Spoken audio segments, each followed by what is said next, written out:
மதிப்புக்குரியவர்களே,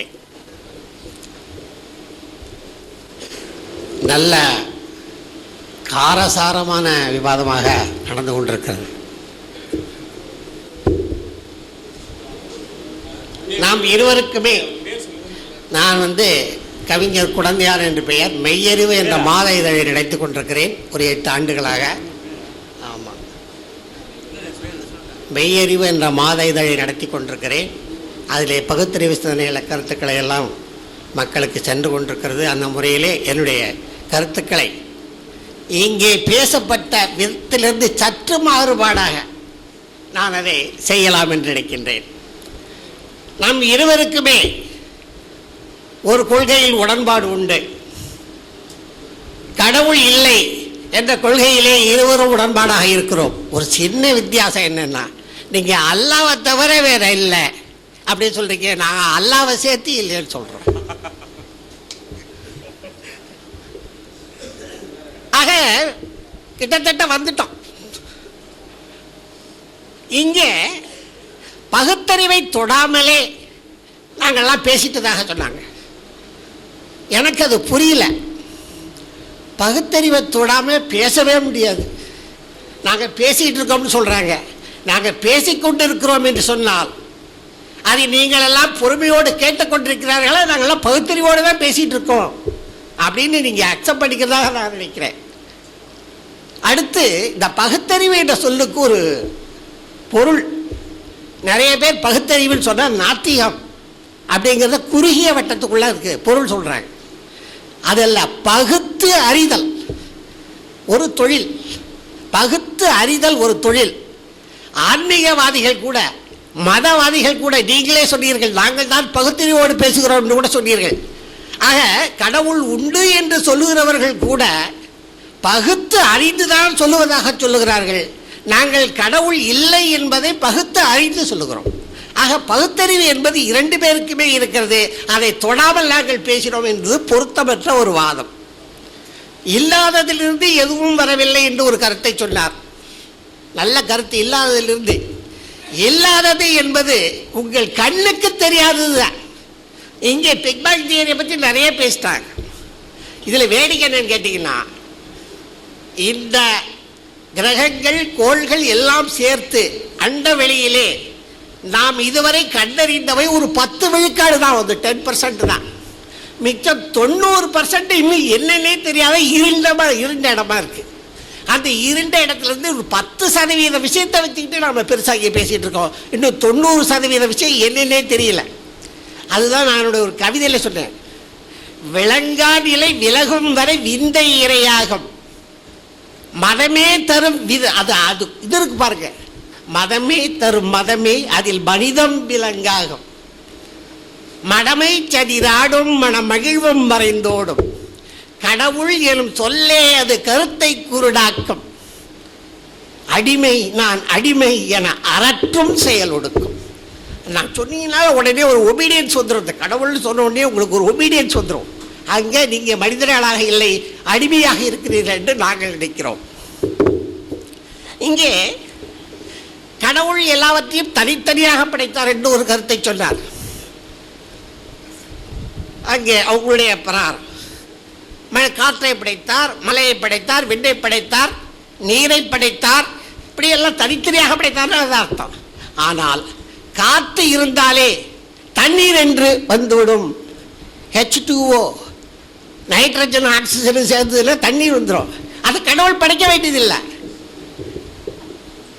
அப்படி தனித்தனியாக படைத்தார் என்ற வாதம் அங்கே சரியானது அல்ல. அது நாங்கள் என்ன சொல்றோம்னா, அதுவே உருவாச்சு. ஒவ்வொன்றும் அணுவடிவா பல அணுக்களின் கூட்டுப்பொருள் என்பதுதான் எங்களுடைய கருத்து. இங்கே கடவுள் இருக்கிறாரா இல்லையா என்பது ஒரு வாதம். அவர் சொன்னார், அதை ஒட்டியே பேசுங்கள் என்று சொன்னார். சரி, கடவுளை மறுக்க வேண்டிய நிலை எங்களுக்கு ஏன் ஏற்பட்டது என்றதை நீங்கள் பார்க்க வேண்டும். நாங்கள் கடவுளுக்கு, நீங்கள் எல்லாமே ஒரு கடவுளை அடிப்படையாக வைத்துத்தான் ஒரு மதத்தை சொல்லுகிறீர்கள். சீக்கிய மதம், இந்து மதம், எந்த மதமாக இருந்தாலும் கடவுளை அடிப்படையாக வைத்துத்தான் சொல்லுகிறீர்கள். ஆக மதம் என்ற ஒன்றில் இருந்து நீங்கள் அடையும் பண்புகளை விட அதில் இல்லாமலேயே எங்களால் சிறப்பாக வாழ முடியும் என்ற நிலையில் நாங்கள் இருக்கிறோம் என்று சொன்னால் எங்களுக்கு மதம் எதற்கு என்று நாங்கள் கேட்கிறோம். சரி, மதத்தை பின்பற்றுகிறவர்கள் இருக்கிறார்கள் அல்லவா,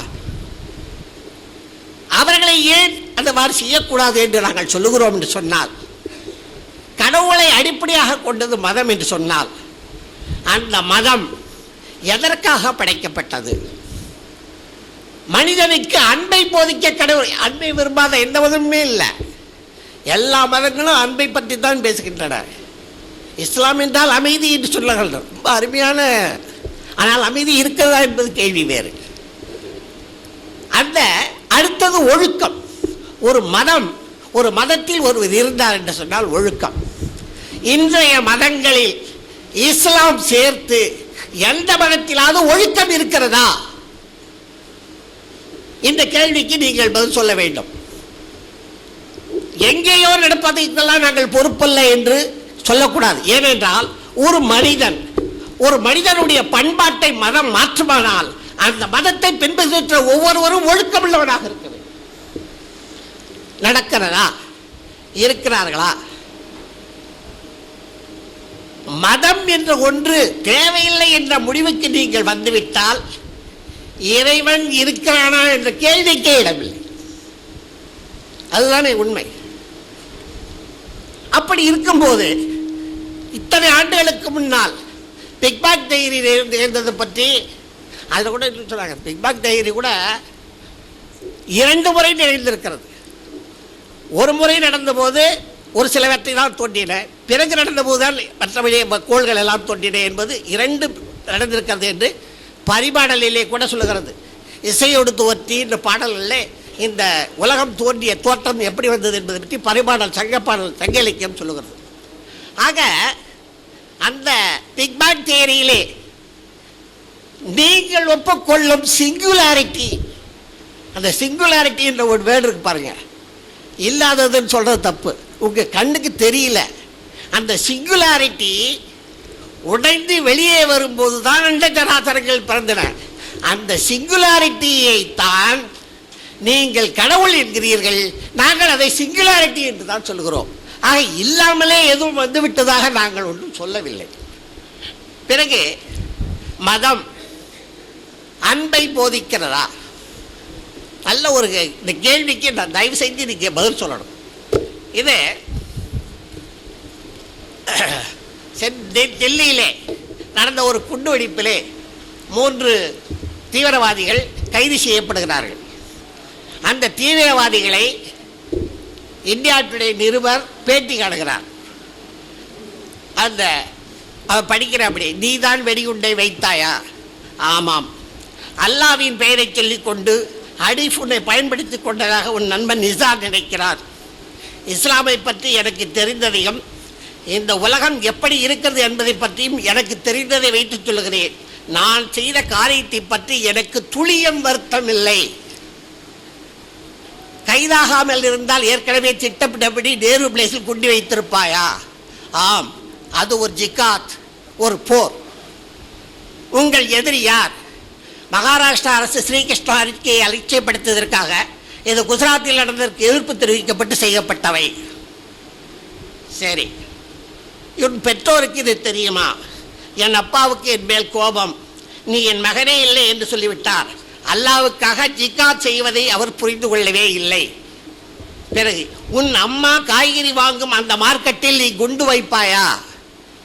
அல்லாஹ் அதை விரும்பினால் அதையும் செய்வேன், என் அம்மா சொர்க்கத்துக்கு போவாள் என்று சொல்லுகிறார் என்று சொன்னால் அங்கே அன்பு என்பது போதிக்கப்பட்டிருக்கிறதா? நான் இந்த மதத்தை பற்றி மட்டும் சொல்லவில்லை, எந்த மதத்தில் அன்பு போதிக்கப்பட்டிருக்கிறது என்று இந்த மதத்திலே நடக்கக்கூடிய அத்தனை வன்முறை சம்பவங்களுக்கும் அன்பு அடிப்படையாக இருக்கிறது. நன்றாக சிந்தித்து பார்க்க வேண்டும். ஒழுக்கம், ஒழுக்கத்தை பற்றி எல்லா மதங்களிலும் ஒழுக்கக்கேடானவர்கள் இருக்கிறார்கள். ஆக நான் ஒரு சிலவற்றை மட்டும் உங்களுக்கு சொல்லுகிறேன்.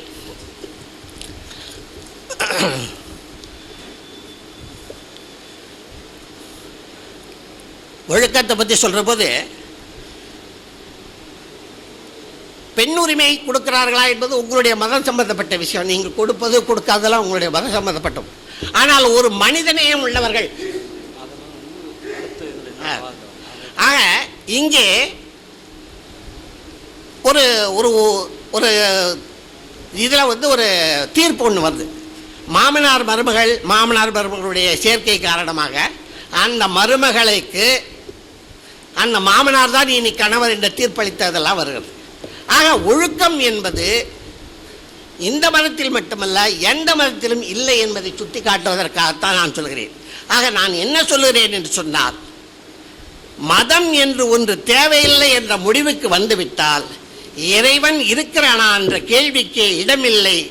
அது மட்டுமல்ல, பல கோடி வருடங்களுக்கு முன்னால் உயிர்கள் தோன்றின என்று சொல்லுகிறார்கள். பிறகு சொல்லுகிறார்கள் எல்லாமே உலகம் தோன்றிய பிறகுதான் உயிர்கள் தோன்றியதுன்னு ஒரு தடவை சொல்கிறாங்க. இன்னொரு தடவை சொல்கிற போது பார்த்தீங்கன்னா கொஞ்சம் பல கோடி வருடங்களுக்கு பின்னால் தான் வந்ததுன்னு சொல்கிறாங்க. அப்புறம் இந்த எக்ஸோயை பற்றி கூட சொன்னார். குரோசம் எல்லா குழந்தைகளுமே எக்ஸாகத்தான் பிறக்கிறது, பெண்ணாகத்தான் தரிக்கிறது. 6 வாரங்களுக்கு பின்னால் தான் அது ஆண் பெண்ணத்தன்மையாக மாற்றமடைகிறது என்ற தத்துவம் எல்லாருக்கும் தெரிஞ்ச அறிவியல் சொல்ல விஷயம். ஆக ஒரு ஆணை படைக்க முடியுமா, பெண்ணை படைக்க முடியுமா, அதற்கெல்லாம் காரணம் ஆண்டவன் தான் சொல்லிக் கொண்டு போனால் இதற்கெல்லாம் பொருள் இல்லாமல் போய்விடும் என்று சொல்லிவிட்டு, ஆக இந்த நாட்டுக்கு மதம் தேவையில்லை. ஆகவே மதத்தை தேவையில்லை என்ற காரணத்தால் இறைவன் இருக்கிறான் என்ற வாதமே தேவையில்லை என்று நான் முடிக்கிறேன். விடுபட்ட ஆர்குமெண்ட்ஸ்க்கு ரிப்ளை சொல்ல போகிறேன். ஐயா சொன்னது C14 C16 ஐசோடோப் ஸ்டடி பற்றி சொல்லியிருந்தார். ஒரு தாழ்மையான கருத்து ஐயாவுக்கு தெரியணும். அதாவது C14 C16 ஐசோடோப் ஸ்டடி வெறும் உயிர்களிலிருந்து ரிலீஸ் பண்ணுற கார்பன் ஸ்டடிக்கு மட்டும் இல்லை, சாயில் மேட்டர்லேருந்து கூட ரிலீஸ் பண்ணலாம். சாயில் மேட்டர் அனாலிசிஸில் வச்சு தான் அண்டர்லைங் கம்ப்ரஸ்ட் ஹைட்ரோகார்பன் ஃபியூல்லேருந்து பெட்ரோல் எப்படி எடுக்கிறோமோ அதே மாதிரி கம்ப்ரஸ்ட் ஹைட்ரோகார்பன் அனாலிசிஸில் C14 C16 study for geological சர்வேனால பண்ணலாம். ஐயா C14 C16 ஸ்டடி ஹியூமன் பாடிஸில் லிவிங் திங்ஸில் உயிரினங்களில் மட்டும்தான் ரிலீஸ் ஆகணும் நினைக்கிறார். பண்ணலாம், அதுலேயும் பண்ணலாம். கார்பன் ஐசோடோப் ஸ்டடி சாயில் மேட்டரில் கூட பண்ணலாம். அது ஒன்று மறந்துட்டேன். 2 நேச்சுரல் செலெக்ஷன் பற்றி சொல்கிறது. நேச்சுரல் செலெக்ஷனா தேர்வா, இயற்கைனா ஒரு தேர்வு எக்ஸாமினரா கொஸ்டின் பேப்பர் கொடுத்துட்டு கரெக்ட் பண்ணிட்டு செலக்ட் பண்ணுறதுன்னு. நேச்சுரல் செலெக்ஷன் இயற்கை தேர்வு செய்வது முறை பார்த்தீங்கன்னா இந்த இயற்கை செயற்கை முறை செலெக்ஷன் எந்தெந்த உயிரினங்கள் அதை விற்கொள்ளுதோ அது வாழும். மற்ற உயிரினங்கள் செலக்ட் ஆகலன்னு அர்த்தம் இல்லை, செலக்ட் ஆகும், அது எக்ஸ்டிங்க்ட் ஆகிடும். எக்ஸ்டிங் ஸ்பீசிஸ்ன்னு சொல்லுவோம். இப்போ கிட்டத்தட்ட பல்லருக்கு இப்போ டைனோசர் ஏன் இப்போ வாழல? டைனோசர் நேச்சுரல் செலெக்ஷன் ப்ராசஸில் ஃபெயிலியர். ஆனால் டைனோசர் வாழறதுக்கான தருணம் இல்லை. ஒரு ஆஸ்ட்ராய்டு இம்பாக்ட் பண்ணனால இருக்கிற டைனோசர் எல்லாமே அழிஞ்சு போச்சு. அதை அந்த டிசாஸ்டரை விஸ்டாண்ட் பண்ணுற அளவுக்கு அந்த டைனோசர் விற்கொள்கிற கெப்பாசிட்டி கிடையாது. ஸோ நேச்சுரல் செலெக்ஷன் ப்ராசஸில் அது எக்ஸ்டிங் ஸ்பீசிஸ் ஆயிடுச்சு. அது செலக்ட் ஆகலை, இயற்கை செலக்ட் ஆகுதெல்லாம் அப்படின்னு எடுத்துக்க கூடாது. செலக்ட் ஆனாலும் அது உயிர் வாழ்த்துக்கூடிய தருணம் இருந்தால் தான் நேச்சுரல் செலெக்ஷன் ப்ராசஸ் இதாகும். அது நேச்சுரல் செலெக்ஷன் பை சான்ஸ்னு சொல்லுவோம், not by supernatural power. அப்படி பார்த்தா திருப்பி சொல்லலாம், அப்பனா காட் தான் உங்களுக்கு எக்ஸாமினேஷன் பேப்பர் பண்ணிட்டு உங்களுக்கு correct pass mark fail mark போட்டு உங்களுக்கு உயிர் வாழ்க்கை வைக்கிறாரான்னு திருப்பி அழகாக கேட்கலாம். அது உகந்தது கிடையாது. ஸோ இயற்கைக்கு இன்னும் அருமையான கருத்து சொல்கிறோம். பொருள் இருந்தால் தானே இயற்கை இருக்க முடியும், பொருள் தானே ஆய்வு பண்ண முடியும். அதே தான் கேட்குறேன். அந்த மூல பொருள் ஆய்வு பண்ணுறதுக்கான பொருள் அடையாளம் காட்டுங்க, அது ஆய்வு பண்ணுறதுக்கு ரெடியாக இருக்கும். 2 இன்னொன்று சொன்னார், கலீலியோ பற்றி ஆர்குமெண்ட் பண்ண மாதிரி 2 கருத்து. உலகம் உருண்டையாக இருக்கிறது, பிறகு ஈலியோசென்ட்ரிக் தியரி கொண்டார் கலீலியோ. அது சூரியனை சுற்றி பூமி சுற்றுதான் கருத்தை நான் தெரிவித்தேன். 2 கருத்தை தெரிவித்தேன். ஏன் அந்த 2 கருத்தை தெரிவிச்சேன்னா, Galileo annals of trials of கலீலியோன்னு ஒரு புக் இருக்கு. அதாவது கலீலியோவும் அந்த சர்ச்சும் உண்டான ஆர்குமெண்ட்ஸ் அப்ப நடந்த கேஸ் மேட்டர்ல பண்ணும்போது கலீலியோவை கட்டாயப்படுத்தி வாக்குமூலம் வாங்கினதுல பைபிள் பிரகாரம் உலகம் தட்டை தான். பிறகு சூரியன் மையப்படுத்திய கருத்தை இல்ல, பூமியை மையப்படுத்திய கருத்துன்னு கலீலியோ எழுத வச்சாங்க. நான் சொன்னேன் அதை சைன் பண்ணி கலீலியோ 3 தடவை எழுதிட்டு அதுக்கப்புறம் தான் ஹவுஸ் அரெஸ்ட் ஆகுறாரு. ஸோ அதை அனலைசிஸ் பண்ணோம், அதை திருப்பி இருக்குன்னு ஐயா சொன்னார். SMS தட்டி நான் என்னால் எல்லாரையும் கூட்டிட முடியும் அப்படின்னு சொன்னாங்க. ஐயா SMS ஒரு டெக்னாலஜி தான், அதுவும் மனுஷன் கண்டுபிடிச்சது தான். அந்த SMS வழியாக தான் நீங்கள் கூட்டிருக்கீங்க.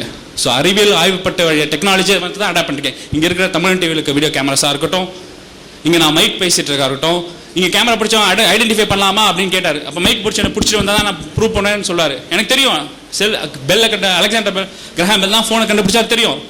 டெலிவிஷனை டாமஸ் பேட் தான் கண்டுபிடிச்சாரு எனக்கு தெரியும். ரேடியோ மைக்ரோ மேடம் கியூரி தான் கண்டுபிடிச்சாங்க தெரியும். அதே மாதிரி இந்த சூப்பர் நேச்சுரல் பவர் யார் ஐடென்டிஃபை பண்ணுறதுன்னு ரிவீலே பண்ணுங்க, நாமினேட் பண்ணுங்க, ஐடென்டிஃபை பண்ணுங்க, அவங்கள அனாலிசிஸ் பண்ணுறோம் என்று கூறேன். நன்றி. ஐயா வணக்கம். Hello hello hello hello hello hello hello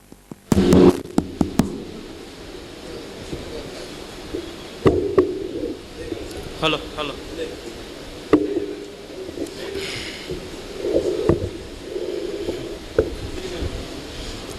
வணக்கம். இந்த பகுத்தறிவை பற்றி அவங்க பேசின விஷயத்தில் இப்போ கடவுள் இருக்கா இல்லையா அப்படிங்கிறதுக்கு இன்னும் ஒரு எண்டு பாயிண்ட்டு அவங்க இன்னும் வரலை. இன்னும் கடவுள்னு அவங்க சொன்ன விஷயத்த அறிவியல் பூர்வமாக நிரூபிக்காமையே நீங்களே நிரூபிங்க இருக்குன்னு நீங்கள் சொல்கிறதானே மூடி சொல்லணும். இருக்குன்னு நீங்கள் தான் சொல்லிட்டு இருக்கீங்க, அதை முதல்ல நீங்கள் சொல்லணும். சரி, அப்படியே இருந்தாலும் கடவுளால் மட்டுமே இந்த உலகத்தில் உயிர் வாழ்கின்ற அவர் மட்டுமே ஹெல்ப் பண்ணிக்கிட்டு இப்போ உயிர் வாழ்கிற ஒரே ஒரு ஜீவராசியை அவங்களால காமிக்க முடியுமா? கடவுள் மட்டுமே அதை உயிர் வாழ வச்சுக்கிட்டு இருக்காரு, அவருக்கு வேற எந்த தகுதியும் இல்லை அப்படின்னு சொல்லி நீங்க ஒரு உயிரை சொல்லுங்க. அதாவது ஒவ்வொரு இந்த பூமியில் வாழுகின்ற ஒவ்வொரு உயிரினத்திற்கும் அது வாழ தகுதி உள்ளது மட்டும்தான் வாழுது. வாழ தகுதியில இந்த பூமியில இல்லை. அப்படி வாழ தகுதி இல்லாத ஒரே ஒரு ஜீவராசி கடவுள் பெயரால் வாழுதுன்னு ஒரு உயிரை சொல்லுங்க. நீங்க அறிவியல் பூர்வமான பகுத்தறிவுக்கு வந்துருவோம். பகுத்தறிவுன்னு சொல்றீங்களே, அறிவியல் பூர்வமா நீங்க கடவுளோட சித்தத்தால் மட்டும் வாழுகின்ற ஒரு உயிரையோ இல்லை ஒன்னு காமிங்களேன். நாங்கள் நிரூபிக்கணும் சொல்ற நீங்க ஒன்னே நிரூபிச்சிருக்கலாமே. ஒரே ஒரு சிங்குலாரிட்டி வெடிச்சு சிதறனத்துக்கு ஒரே ஒரு காரணத்தை மட்டுமே அடிப்படையா வச்சுக்கிட்டு அதை திரும்பியே சொல்லிக்கிட்டு இருக்கீங்க. திரும்பி காலையில என்ன கிளாஸ் நடந்துச்சோ அதையே திரும்பி ஒரு 1.5 மணி நேரத்துக்கு கேட்கணும். திரும்பி மாற்றி இன்னொன்று ஏதாச்சும் திரும்பி புதுசா, அதுவும் எழுதின புத்தகத்திலேருந்து தான் விளக்கம், அதை நாங்கள் படிச்சுட்டு வந்துட்டோம். திரும்பி அதே மாதிரி விளக்கம். அதோட இல்லாம அந்த பரிணாம வளர்ச்சி சுத்தமா ஏத்துக்கலன்னா அப்ப அறிவியலை நீங்க ஏத்துக்காம நம்ம திரும்பி பகுத்தறிவு பேசல என்ன அர்த்தம் இருக்க முடியும்? அறிவியலை நீங்க ஏத்துக்கணும், நிரூபிக்கப்பட்ட உண்மையை ஏற்றுக்கொள்ளணும். எல்லாரும் அதாவது 32 விஞ்ஞானிகள் சேர்ந்து ஒன்று ஆராய்ச்சி பண்ணியிருக்காங்க. அதுக்கப்புறம் இப்போது அதாவது நீங்க 1956 சொல்லியிருக்க ஒரு விஞ்ஞானியோட தத்துவம் டார்வினுக்கு முன்னாடி இருக்க சொல்லியிருக்கிற தத்துவத்தை டார்வினோட தத்துவம் வச்சு மறுக்க முடியும் போது 2009 ஜீனோம் வரைக்கும் வச்சு நிரூபிக்கிறோம் அப்படின்னு சொல்றப்ப நீங்க அதுக்கான ஆதாரத்தோட நீங்க இன்னும் நிரூபிச்சது இல்லைன்னு சொல்லி இப்ப அந்த சொல்ற ஆதாரத்தை வச்சு நீங்க இன்னும் கேதர் பண்ணிருக்கலாமே மதியானத்துக்குள்ள. அதை வச்சு நீங்க இல்லைன்னு சொல்லியிருக்கலாமே. இன்னும் பழைய வியாபாரத்தை வச்சுக்கிட்டு நீங்க திரும்பி அதை எப்படி மறுக்கலாம்? திரும்பி அதே காலையில போட்டதே திரும்பி போட்டா அப்ப திரும்பி நாங்க இருக்குங்கிற 2009 கண்டுபிடிச்ச அறிவியல் தத்துவத்தை வச்சு நீங்க திரும்பி விளக்குனா அதுக்கு எப்படி தீர்வு வர முடியும்?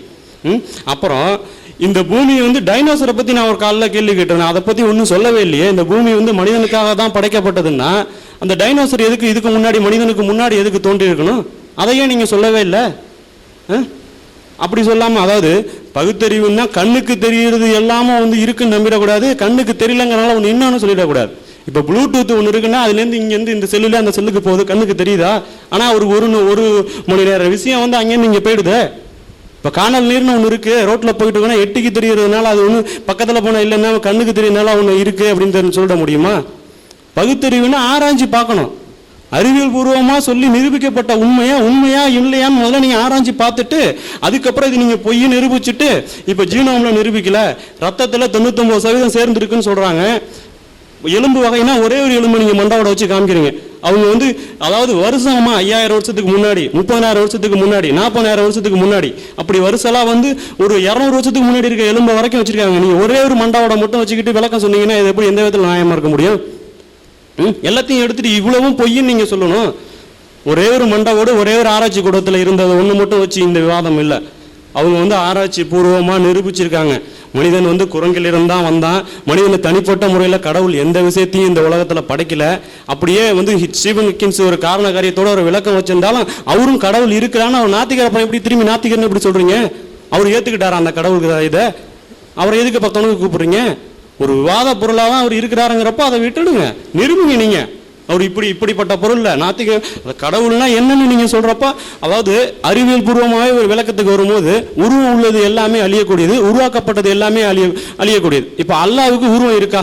அறிவியல் பூர்வமா நீங்க இந்த உலகமா இருக்கட்டும், இந்த உலகத்துல அதாவது ஒரே ஒரு பொருள் இருக்குன்னா அதுக்கு வந்து எக்ஸ்பைரி இருக்கு. அதாவது இந்த பூமி வந்து ஒரு காலத்துல தோன்றிடுச்சுன்னு சொன்னீங்க. சரி, அதுக்கப்புறம் இப்போ வெடிச்சிடும், அதாவது இவ்வளோ காலத்துக்கு அப்புறம் அது மறைஞ்சு போயிடும். ஓகே, அப்போ அதுக்கு ஒரு எக்ஸ்பைரி இருக்கு. இப்போ அது என்ன ஒரு உருவமாக இருக்கு, அதே மாதிரி உருவாக்கக்கூடியது எல்லாமே அழிஞ்சு போயிடும், அதுவும் அறிவியல் தான்.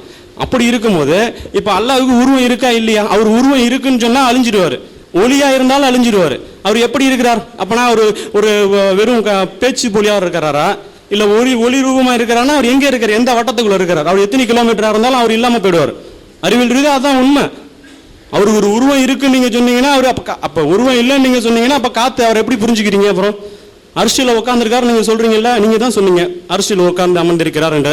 அப்போனா உருவத்தோடு இருக்கிறார். உருவம் உள்ளது எல்லாமே எக்ஸ்பைரி, லட்சம் வருஷம் இருக்கட்டும், கோடி வருஷம் இருக்கட்டும், அழிஞ்சு போயிடும். அப்படி இருக்கும்போது அப்புறம் எப்படி நீங்கள் அல்லாஹ் உருவம் இருக்குன்னு எப்படி அப்போ அதை நீங்கள் முதல்ல தெளிவுபடுத்தணும். நீங்கள் அல்லாஹ்ங்கிறது என்னன்னே நீங்கள் தெளிவுபடுத்தவே இல்லை. நாங்கள் இல்லைன்னு சொன்னோம், நீங்கள் இருக்குன்னு சொல்கிறீங்க, அது எப்படின்னு சொல்லணுமா இல்லையா? அதை சொல்லவே இல்லையே. அதுக்கப்புறம் பரிணாம வளர்ச்சி பற்றி இன்னும் நீங்கள் திரும்பி கேட்கும் போது அதாவது இன்னும் களிமண்ணினால் செய்யப்பட்டதுன்னு இது மனிதனை வந்து கடவுள் படைச்ச எப்படி சொன்னாலும் அது களிமண்லேன்னு வந்தாலும் வேற சொல்கிறீங்க. அது எப்படி அதை நம்ம ஏற்றுக்குதுன்னு தெரியலையே. அதாவது ஒரு செல்லுன்னு நீங்கள் அது ஒரு விடையில சொல்லிட்டு இருக்கும்போது சொன்னீங்க, இந்த பூமி வெடிச்சும் போது அந்த ஐயா தான் சொல்லிட்டு இருந்தாரு, அந்த ஸ்டீஃபன் ஹாக்கின்ஸ் விளக்கம் சொல்லிட்டு இருக்காரு எனக்கு. அவர் சொல்லிட்டு இருக்கும்போது சொன்னார், நெருப்பு கோலமாக எரிஞ்சிக்கிட்டு இருக்கு, பல லட்சம் வருஷம் வந்து நெருப்பு கோலமாச்சு, அதில் எப்படி உயிர் வந்திருக்க முடியும் திடீர்னு? அப்போ நீங்கள் அப்படி சொல்லலையே, நெருப்பு கோலமாக எரிஞ்சிட்டு இருக்கு நீங்கள் இதில் இஸ்லாத்தில் சொல்லியிருக்கா? சொல்லலையே, நீங்கள் தான் சொன்னீங்க. அதை தாராளமாக ரிவைண்ட் பண்ணி பாருங்கள். நீங்கள் சொல்லும் போது அதை நம்ம இது பண்ணியிருக்கோம். அப்போ நெருப்பு கோலமாக இருந்ததுங்கிறத நீங்கள் ஒத்துக்கிறீங்க.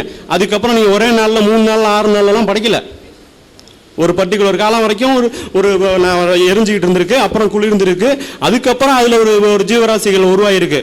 நேரடியாக மனிதனை படைக்கல, ஒவ்வொரு செல்லுலேருந்து வந்திருக்கு. இப்போ ஒரு காஷ்மீரில் இருக்கிற ஒன்றை வந்து நீங்கள் வந்து இங்கே கொண்டு வந்து பிடிங்கி கொண்டு வந்து நட்டால் அது உழைக்காது. ஏன்னா அங்கே வெயில் கம்மியாக இருக்கும், அதுக்கு தகுந்தாப்பில் அந்த சூரியசனில் இருந்தால் தான் வாழ முடியும். இங்கே வந்து நட்டிங்கன்னா இங்கே வெயில் அதிகமாக இருக்கும், பட்டு போயிடும். எல்லா ஜீவராசியும் அப்படி தான். அங்கே இருக்கிற ஒரு ஆடு வந்து அதிக முடியோட இருக்கும், அது என்ன அந்த பனிக்கு தாங்குற மாதிரி. இங்கே கொண்டு வந்து விட்டிங்கன்னா அது அதிகமான வெயிலில் அது அந்த தாங்க முடியாத அந்த வெயிலை கிரகிச்சு அது இறந்து போயிடும். அதே மாதிரி தான் வாழ தகுதி உள்ளது மட்டும்தான் வாழுது, அதுக்கு கடவுள் சக்தி தேவையில்லை. கடவுள் எந்த விதத்திலையும் குறுக்க வரவும் இல்லை. எதை வந்து எந்த விதத்தில் ஹெல்ப் பண்ணாருன்னு சொல்லிட்டு கடவுள் இதுக்காக இந்த விஷயத்துக்காக தான் மனிதனை படைத்தார், இந்த விடயத்துக்காக தான் இந்த பூமியை படைத்தார், இதுக்கு முன்னாடி கடவுள் இதை செஞ்சுக்கிட்டு இருந்தார், இப்போ இந்த உலகத்தெல்லாம் படைச்சிருக்காருன்னு ஒரு நீண்ட ஒரு விளக்கம், அறிவியல் பூர்வமாக ஒரு விளக்கத்தை வைங்க. கடவுள் இப்படி இருந்திருக்கார், இப்படி தான் இருக்கிறார், அவர் இந்த மாதிரியான சக்திகள் இவ்வளவு பெரிய சக்திகளுடையது, அதாவது கரெக்டாக 30 லட்சம் கிலோமீட்டர் வெடிச்சிருக்குன்னு சொல்கிற அளவுக்கு சொன்னீங்க. எங்கேருந்து வந்துச்சுங்கன்னு ஒரே கேள்வி மட்டும் வச்சுருக்கீங்களே, கடவுள் எப்போதும் இருக்கிறாருன்னு ஒரு கேள்வி வைக்கிறீங்க. சரி, அப்போ அந்த அண்டவெளி சூன்யம்னு சொல்கிறோம்ல, அந்த அண்டவெளி வந்து வெடிப்புக்கு முன்னாடி அங்கேயே தான் இருந்துச்சு. இப்போ நீங்கள் வெடிச்சு சதி இருக்கு அந்த 30 லட்சம் வேணா விரிஞ்சிக்கிட்டு இருக்கலாம், அது எதை நோக்கி விரிஞ்சிக்கிட்டு இருக்கு? விரிஞ்சிக்கிட்டு இருக்க இடத்துக்கு வெளியில் எது இருக்குன்னு உங்களால் சொல்ல முடியுமா? விரிஞ்சிக்கிட்டு இருக்க இடம் எங்கே இருக்கு? அதுவும் அண்டவெளி தான். அந்த அண்டவெளி எப்போதும் இருந்துட்டு இருக்கு. அதுதான் சூழ்ந்த அழுத்தம்னு சுத்த தமிழில் சொல்லுவாங்க. அந்த சூழ்ந்த அழுத்தத்தின் பேரினால் உருவாக்கப்பட்ட அந்த ஒரு பரமாணுவில் இருந்து தான் இவ்வளவு பெரிய இது உருவானுச்சு.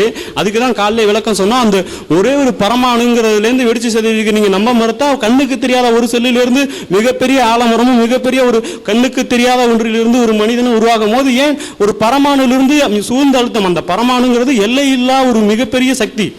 பரமாணு இல்லா மிகப்பெரிய சக்தினா நிரூபிக்க முடியும். அதாவது எல்லை இல்லாத ஒரு பரந்த வெளியில் இருந்து சூழ்ந்த அழுத்தத்தால் ஏற்பட்டது அந்த ஒரு, அதாவது நீங்க அந்த அழுத்தத்தை சூழ்ந்த அழுத்தத்தை தான் நீங்க கடவுள் சொல்லிக்கிங்க. அதுக்கு அப்புறம் அந்த சூழ்ந்த அழுத்தத்தை நீங்க கடவுள்னு சொன்னீங்கன்னா அது என்னத்தை எப்படி அதை புரிஞ்சுக்கிறது? அதுக்குன்னு ஒரு எந்த விதமான, அதாவது ஒரு 100 நோட்டே 50 நோட்டை காலையிலே சொன்னேன், அதுக்கு வந்து ஒரு குணம் இருக்கு. அந்த 100 ரூபா கொடுத்தா என்ன பொருள் கிடைக்கும், அது என்ன கலர்ல இருக்கு, அதை எதை வச்சு உருவாக்குனாங்க, அதுக்கான எல்லா விதமான இதுவும் தெரியும். கடவுளுக்கு ஏதாச்சும் ஒன்று சொன்னீங்களா? கடவுள் இந்த கலரில் இருக்கிறாரு, இந்த நிறத்தில் இருக்கிறார், இந்த மனத்தில் இருக்கிறார், இந்த குணத்தில் இருக்கார், அவரால் இதெல்லாம் முடியும், அவருக்கு இவ்வளோ கெப்பாசிட்டி இருக்குது, அப்படி ஏதாச்சும் ஒன்றுன்னு சொல்லிட்டு அதை நீங்கள் மறுத்துருக்கணும். நீங்களே எல்லாத்தையும் சொல்லிட்டு அப்புறம் நாங்கள் மறுக்கணும். நாங்கள் என்ன சொன்னோமோ அதுக்கு நீங்கள் காலைல திரும்பி போட்டு காமிக்கிறீங்க. இன்னும் ப்ரீஃபாக முழு புத்தகத்தையும் வாட்சி பூச்சா தான் எனக்கு தோணுது. அப்புறம் அது இப்போ உயிரினங்கள் திரும்பி அதே உயிரினத்துக்கே போயிட வேண்டாம். மனிதன் வந்து குரங்கிலிருந்து தான் வந்தாங்கிறதுக்கு நிறைய ஆதாரபூர்வமான விளக்கங்கள் இருக்குது. அதை மீண்டும் தெரிஞ்சுக்கிட்டு நீங்கள் திரும்பி மறுவாதம் பண்ணலாம். கடவுள் நீங்கள் இருக்கிறாருன்னு சொன்னாக்கா அதை நீங்கள் வந்து நீங்களும் அறிவியல் பூர்வமாக அதை ஒரே ஒரு விளக்கத்தை வச்சு சொல்லிடணும். திரும்பி அதே மாதிரியான விளக்கத்துக்கு போயிட வேண்டாம். அதுக்கு முன்னாடி சொல்லிடுறேன், அதாவது கடவுள் சக்தியால் இந்த பூமியில் எந்த ஜீவராசியும் வாழலை. அதுக்கு வாழ தகுதி இருந்துச்சுன்னா தான், அதே சொன்னோம் முன்னாடியே காலிலேருந்து சொன்ன மாதிரியே தான், ஒரு எலிக்கு வாழ தகுதி இருந்தனாலும் அது பூனைக்கிட்டேருந்து தப்பிக்க முடிஞ்சாதான். ஒரு மான் வந்து அந்த காட்டில் வாழணும்னு சொன்னால் புலிகிட்டேருந்து அதை காப்பாற்றியாக பண்ணணும். புலிகிட்டேருந்து அது அதால் பாதுகாப்பாக இருக்க முடிஞ்சாதான் இந்த காட்டில் அதால் வாழ முடியும்.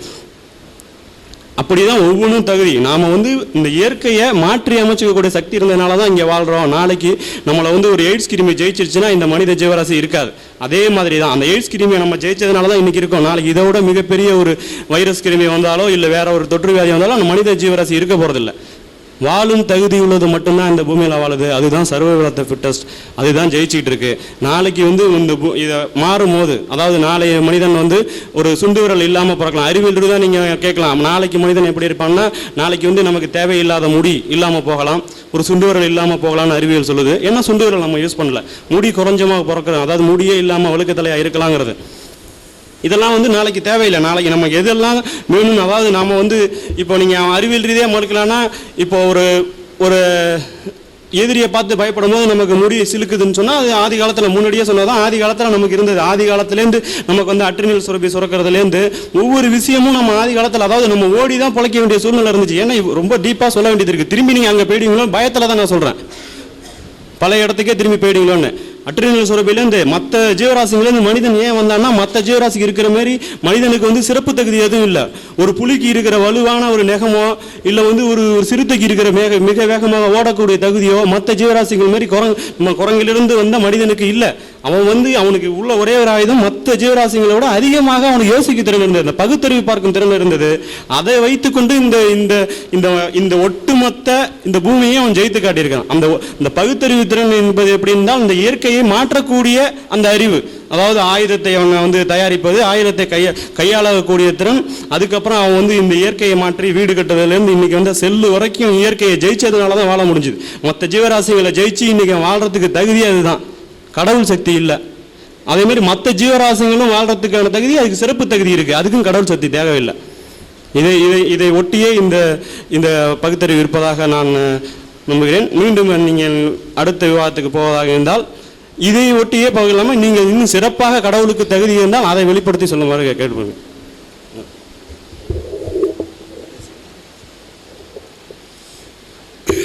இன்னும் கொஞ்ச நேரம் இருக்கு. இப்போ பொதுவாக பார்த்தீங்கன்னா எல்லா மதங்களும் மாற்றத்தை தான் சொல்லுது. எந்த ஒரு மதமாவது மாற்றம் சொல்லாத மதம் இருக்கான்னா கிடையவே கிடையாது. நீங்கள் பைபிளை பாருங்கள், இப்படியெல்லாம் செய்யாதீர்கள், இப்படி நடந்து கொள்ளுங்கள். அதில் ஒரு வரி, அருமையான வரி இருக்கும், ஃபாதர் சொல்வதை போல் நடந்து கொள்ளுங்கள், ஃபாதரை போல் நடந்து கொள்ளாதீர்கள் இருக்கும். இதை விட ஒரு கேவலம், அந்த ஃபாதரை கேவலப்படுத்துறதுக்கு வேறு வரியே தேவையில்லை. உங்கள் பாதிரியார் சொல்வதை போல் நடந்து கொள்ளுங்கள், உங்கள் பாதிரியாரை போல் நடந்து கொள்ளாதீர்கள். அப்போ பாதிரியார் எப்படி இருப்பான்னு தெரிஞ்சே எழுதி வச்சுருக்கான். பைபிள் எடுத்துக்கிட்டிங்கன்னா அது, பகவத்கீதை எடுத்திங்கன்னா பக்கத்துக்கு பக்கம் திருத்தம் தான். இப்படி செய்யாதீர்கள், இதை செய்யாதீர்கள், அதை செய்யாதீர்கள். அண்ணனை வந்து கொல்றதுக்கு தம்பிக்கு வந்து பயிற்சி கொடுப்பான், அர்ஜுனனுக்கு கொல்றது.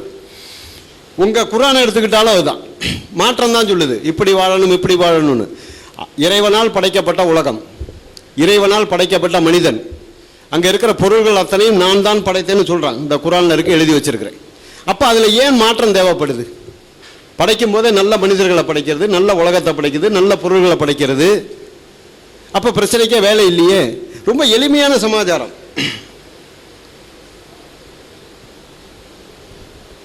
இறைவனர்களால் படைக்கப்பட்ட மனிதன் எதனால தவறு செய்கிறான்? அதுக்கு யார் காரணம்? எல்லாம் அவன் செயல்னு சொன்னால் நம்ம பண்ணுற அவ்வளவு தவறுக்கும் கடவுள் தான் காரணம். தண்டிக்கப்பட வேண்டியது அவர் தானே தவிர நம்ம கிடையாது. அவர் படைச்சிருந்தால் நம்மளை சொல்கிறான் பாருங்க. 3:154 இதயங்களின் உள்ளே இருப்பதை ஊடுருவி அறிய வல்லவன். இதயத்துக்குள்ள வந்து புகுந்து அது உள்ளே இருக்கிறதெல்லாம் அறிய வல்லவனா உங்கள் குர்ஆனில் சொல்லுது. அப்படி பார்த்தா இந்த முகமது அலின்னு சொல்லி ஒருத்தர் 30,000 கோடிக்கு, அவரோட சில கூட்டாளர்களும் இருக்காங்க, 30,000 கோடிக்கு போலி பத்திரம் அடித்தார். ஏன் அவர் இதயத்துக்குள்ளே பூந்து இவர் வந்து சொல்லலை? முன்னாடியே சிபிசிஐடிக்கு இந்த மாதிரி எங்கால வந்து 30,000 கோடிக்கு போலி பத்திரம் அடிக்க போகிறாரு, கொஞ்சம் அவரை பிடிச்சி முன்னாடியே உள்ள வச்சிரு. இந்த நாட்டோட பொருளாதாரம், நான் முகமது அலின்னு பேருக்கு சொல்ல மன்னிக்கணும், அவர் அதில் இருக்கிறதுனால சொல்கிறேன், அந்த பேருக்காக நான் சொல்லவில்லை. அந்த குற்றத்தில் வந்து முக்கிய குற்றவாளி அவர் தான். காவல்துறையில் இருந்தவர் உங்களுக்கெல்லாம் தெரிஞ்சிருக்கும். அப்போ ஒரு நாட்டோட பொருளாதாரத்தையே ஒழிக்கிற ஒரு தவறு செய்கிற உள்ளத்தில் ஒரு பூந்து தானே இருந்திருக்கணும். இந்த இருக்கிறது அது. யுத்தம் செய்வதை நிராகரிப்போரை கழுத்தை வெட்டுங்கள். 47:1. 2 பேர் சண்டை போட்டுக்கிட்டு இருக்கான். பாகிஸ்தானும் இந்தியாவும் சண்டை போடுது. நம்ம அவர் 6 அறிவு படித்த சாதாரண மனிதன், நம்ம என்ன பண்ணுவோம்? விட்டுறவனை போட்டு தள்ளு அப்படின்னு சொல்லுவோம். ஆனால் இறைவன் அன்பே அருளாளன், அளவற்ற அருளாளன் அதில் இருக்கு. அளவற்ற அருளாளன் வந்து வெட்டுங்கன்னு சொல்லாம, அப்பா வெட்டாதீங்கப்பா, ஏன்பா இது ஓன் இடம், அது அவன் இடம், என்ன வெட்டி என்ன செய்ய போறீங்கன்னு சொன்னா அது கடவுள். அவன் கழுத்தை வெட்டுங்கள், துண்டு துண்டாக வெட்டுங்கள், சாகும் வரை வெட்டுங்கள். வரிசையா வந்துகிட்டு இருக்கு. இது யாரு சொல்றது? நீங்களும் நானும் சொல்ற சமாச்சாரம். இது வந்து இறைவன் சொன்னான்னு சொன்னா அதை ஏத்துக்கிறோம்னு சொன்னா அது எப்படி அன்பே அளவற்ற அருளாளன்னு அவனை எப்படி சொல்ல முடியும்? பழிவாங்கக்கூடிய எண்ணம் உள்ளவனு வேணா சொல்லலாம். திரும்ப சொல்றேன், தயவு செய்து அந்த குரானை பத்தி சொல்றதுக்காக. ஏன்னா அதிகமான பேர் இங்க அந்த குரானை படிக்கிறவங்க இருக்காங்க. யாராவது ஒருத்தர் வந்து நான் குரான்லாம் படிக்க மாட்டேன், நான் பகவத்கீதை தான் படிப்பேன்னு சொன்னா நான் 4 நாளைக்கு இங்கே உட்காந்து பேசுவேன். சாப்பாடு தண்ணி எனக்கு ஒன்றும் தேவையே இல்லை. ஏன்னா எனக்கு அதெல்லாம் நான் பல வாட்டி படித்து அத்துப்படியானது. முதல் இந்த நிகழ்ச்சிக்காக ஒரு வாரம் முன்னாடி தோழர் சொன்னதுக்கப்புறம் தான் நான் குரான் வாங்கி படித்தேன். எனக்கு இஸ்லாமிய தோழர்கள் கும்பகோணத்தில் நிறைய பேர் இருக்காங்க. அவங்க வந்து எனக்கு ஒரு குரான் அன்பளிப்பாக கொடுத்தாங்க. நான் அவங்களுக்கு அந்த இதுங்க குரான் அவங்களுக்கு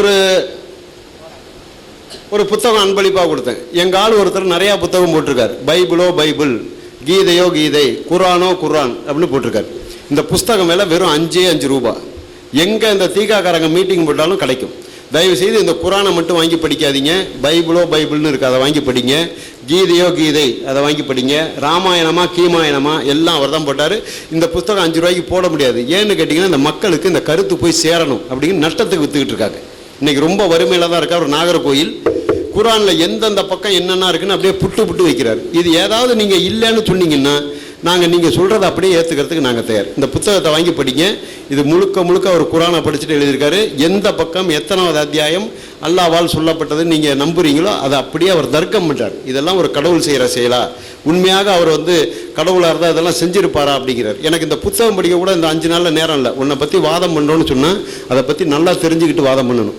எனக்கு தெரிஞ்சது கடவுள் இல்லைங்கிறது நல்லா தெரியும். அதில் ஒன்றும் சந்தேகத்துக்கு வேலையே கிடையாது. நான் அதை தான் பேசலாம். குரானில் இருக்கிறது தப்புன்னு பேசினா நான் அந்த குரானை வந்து உங்களுடைய குரானை படிக்கணும். இந்த குரானை முழுக்க படிச்சுட்டா நீங்கள் யாராவது இரவு வாங்க, நான் வேணால் தூங்காமல் உட்காந்துருக்கேன், இதில் ஒரு 10 பக்கம் படித்து சொல்லுங்கள். அதில் எவ்வளவு நல்லது எவ்வளவு கெட்டதுன்னு சொல்கிறேன். முக்காலை முழு விஷம் கெட்டதாக தான் இருக்கும், புரியாததாக இருக்கும், குழப்பமாக இருக்கும். ஒரு கருத்துன்னு சொன்னால் அது தெளிவாக இருக்கணும். தெளிவாக இருந்தால் தான் உங்களுக்கு புரியும். இப்போ ஐயா சொன்னாங்க, ஏதாவது உங்களுக்கு புரிஞ்சுதா? இவ்வளோ நேரம் காலையிலேருந்து பேசுகிறது ஏதாவது புரிஞ்சுன்னு சொல்லுங்கள். நான் சொன்னது ஏதாவது புரியலன்னு சொல்லுங்கள். நல்லா சிந்திச்சு பாருங்கள். நல்லா அருமையாக உதாரணத்தோடு சொல்லியிருக்கிறேன். எங்களுக்கு இதனால் எந்த ஆதாயமும் கிடையாது. திரும்ப சொல்கிறேன், நீங்கள் கடவுள் இல்லைன்னு சொல்கிறதுனால எங்களுக்கு 10 காசு ஆதாயம் கிடையாது. காலையில் சொன்னதே திரும்ப சொல்கிறேன். கடவுள் உண்டுன்னு சொல்கிறதுனால எங்களுக்கு 10 பைசா நட்டமும் கிடையாது. இல்லாத ஒன்றை வேண்டிக்கிட்டு அதுக்காக நேரத்தை செலவு பண்ணி வாழ்க்கையை இழந்துக்கிட்டு வீணாக போகிறோமே. இன்றைக்கி ஒரு வரதட்சணைக்கு ஒன்றுமே எவ்வளோ இருக்குது தெரியுங்களா? 13,000 ரூபா போடவே 40,000 ரூபா போட சொல்கிறாங்க. ஏன்னா மாப்பிள்ளை வீட்டுக்காரன் வந்து பார்ப்பானா, வண்டியில் ஏற்றிட்டு போகிறாங்க. 40,000 ரூபாங்கிறான். முதல் நாளே போய் 5,000 ரூபா அந்த பட்டு புடவைக்காரன்ட்ட கொடுத்து வச்சுருக்காங்க. இந்த புடவை 40,000 ரூபா போடுங்க, ஏன்னா அந்த மாப்பிள்ளை வீட்டில் 40,000 ரூபா புடவை கேட்குறாங்கன்னு. 13,000 போட 40,000 போட்டு ஜவுளி கடையில் விற்கிறான். நான் இல்லாமல் எந்த ஒரு காரியமும் நடக்காதுன்னு குரானில் சொல்கிறாரு. அப்போ இதெல்லாம் யார் செய்கிற வேலை? 13,000 ரூபா புடவை 40,000 ரூபா போட்டு விற்கிறதுன்னு அல்லாஹ் செய்கிறாரா? கீதையில் வந்து கிருஷ்ணன் செய்கிறானா? அப்போது கடவுள் பேரை சொல்லி நம்மளை ஏமாற்றிக்கிறோம். நம்ம செய்கிற சுயநல வாழ்க்கைக்கெல்லாம் கடவுளை ஆதாரப்படுத்துகிறோம். அதான் வேண்டாம், கடவுளே என்கிட்ட காசு இல்லை, எனக்கு ஏதாவது கொடு, பாதி உனக்கு தரேங்கண்ணா. ரோட்டில் போயிட்டுருக்கேன், 50 ரூபா கிடைக்கிது. என்ன பண்ணியிருக்கணும்? 25 ரூபா கடவுளுக்கு கொடுத்துருக்கணும். என்ன பண்ணா? கடவுள் முதவே 100 ரூபா எடுத்து நமக்கு 50 ரூபா போட்டு அவர் 50 ரூபா பையில் வச்சுட்டான். அப்போ அந்த பணம் கிடைக்கிற வரைக்கும் ஒரு சிந்தனை, பணம் கிடைச்ச உடனே ஒரு சிந்தனை. ஏன்னா அதான் சுயநலம். இந்த சுயநலம் வந்து ஒரு சின்ன 5 வயசு பையன்லேருந்து 50 வயசு 60 வயசு கிழமை வரைக்குமே இருக்கு.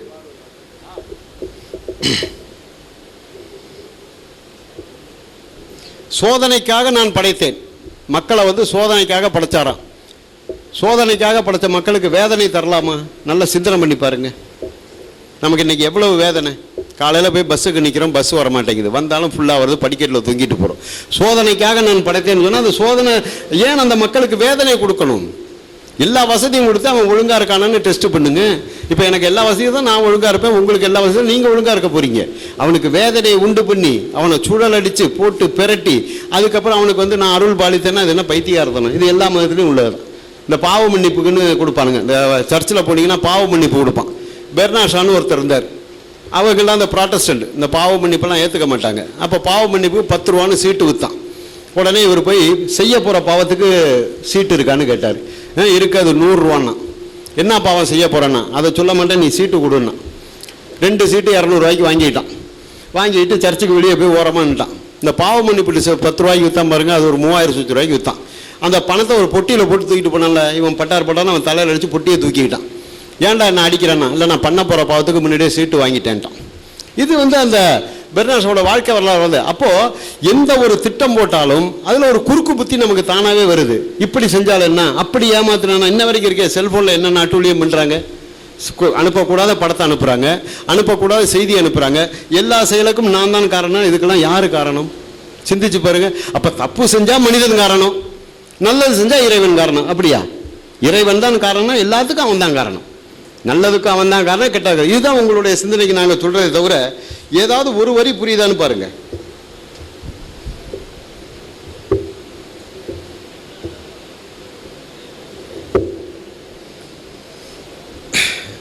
இனை எதிர்ப்போரை கண்ட இடமெல்லாம் வெட்டுங்கள், சிறைப்பிடியுங்கள், பதுங்கி இருந்து பாயுங்கள்.